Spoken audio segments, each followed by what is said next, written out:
micro, c'est parti. Bonjour à tous, c'est David de TPFI. Aujourd'hui, je vais vous présenter un plugin, un add-on ou une application si vous préférez, qui se greffe donc dans Revit. Alors aujourd'hui, donc cette application, je vous la montre. Comment j'ai découvert cette application? Alors j'aurais très bien pu, en allant régulièrement sur l'Autodesk App Store, regarder les nouveautés, je serais peut-être tombé dessus. Mais en fait, ce que je fais, c'est que je préfère passer par le site revitaddons.blogspot.com.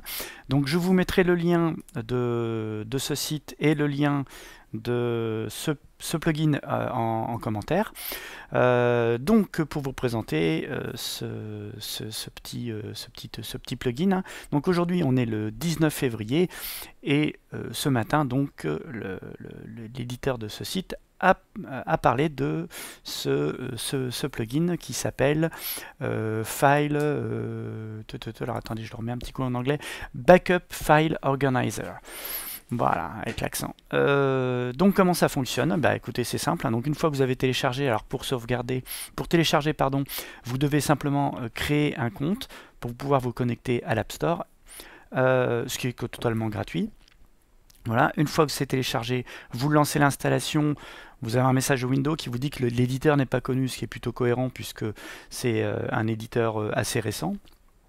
Et moi je force quand même l'installation puisque c'est une application qui est sur l'App Store d'Autodesk, donc qui jouit quand même d'une certaine reconnaissance d'Autodesk.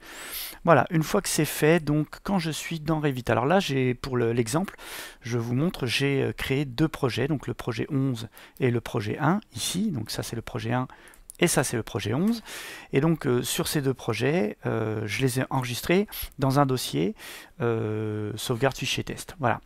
Le problème que je vais avoir, donc je vais désactiver backup, donc il est ici, backup, si je le désactive, tout simplement, on-off, vous avez vu c'est plutôt simple, à chaque fois que je vais faire une sauvegarde, ici je fais une sauvegarde du projet 1, voilà, ici je fais une sauvegarde du projet 11, voilà. Alors même si je ne change rien, hein, le simple fait de cliquer sur sauvegarder, bah, ça vous fait un backup. C'est-à-dire que vous avez toujours votre fichier sur lequel vous travaillez, donc ici projet 11 et projet 1. Et derrière, vous allez avoir un autre fichier qui va être créé, qui est totalement identique, sauf qu'il a derrière incrémenté 0001, 0002, ainsi de suite, en fonction du nombre de backups que vous avez décidé d'avoir pour ce fichier. Donc ça, c'est quelque chose que vous permettrez quand vous cliquez sur enregistrer sous, projet, et ici dans les options, vous avez sauvegarde maximale. Ici j'ai mis 10, voilà, pour l'exemple.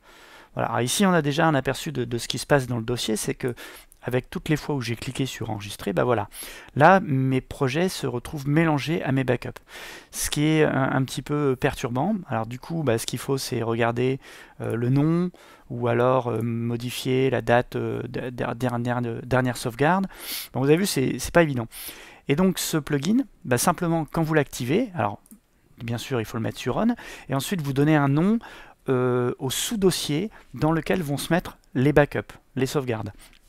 Moi je l'ai appelé sauvegarde, j'aurais pu l'appeler backup, et j'ai décidé qu'il y aurait maximum 5 backups par fichier.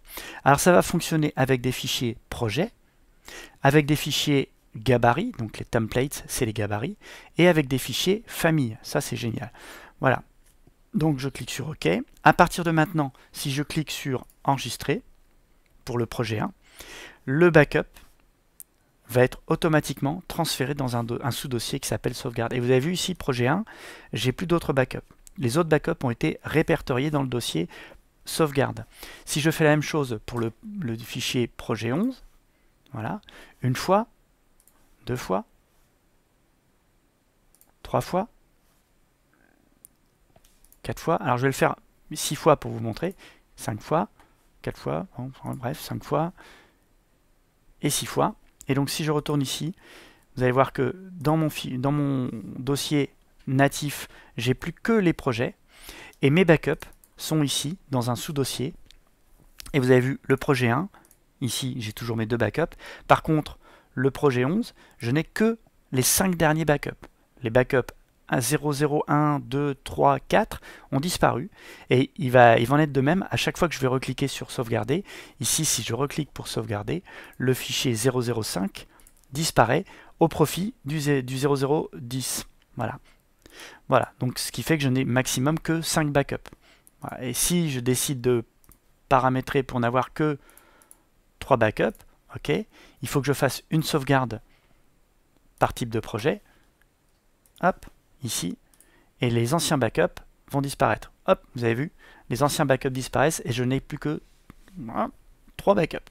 Voilà, c'est un super plugin, donc je vais tout de suite aller mettre une bonne note sur l'Autodesk App Store, parce que je pense que voilà, ça mérite d'être mis en avant. Et donc comme je vous l'ai dit, je vais mettre ici, par là, donc je vais mettre des liens, alors en dessous dans les commentaires je vais mettre des liens vers les sites, et puis bah voilà à côté, alors normalement ici en dessous vous pouvez cliquer sur le pouce si vous avez apprécié cette vidéo, je crois que c'est par là, hein. Et vous pouvez également vous abonner pour voir les autres vidéos et être informé quand il y a des nouvelles vidéos. A bientôt, ciao ciao. Ah non, c'est le mauvais bouton.